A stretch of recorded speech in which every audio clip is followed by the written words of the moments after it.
గొడవలే ఈ సంవత్సరం అంతా. ఒకరోజు రైతులతో గొడవ, బేడీలు వేయిస్తాడు. ఇంకో రోజు సర్పంచులు వస్తే అరెస్ట్ చేయిస్తాడు.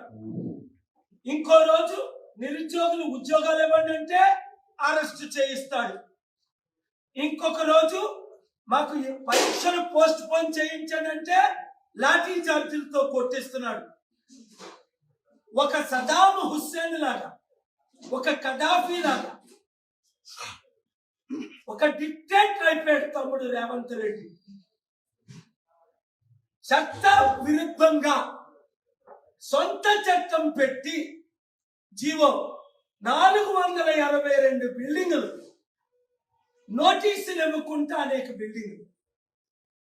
తమ్ముడు బిల్డింగులు కోల్చలేదు. 482 బిల్డింగులు 50,000 కోట్లు విలువైనవి.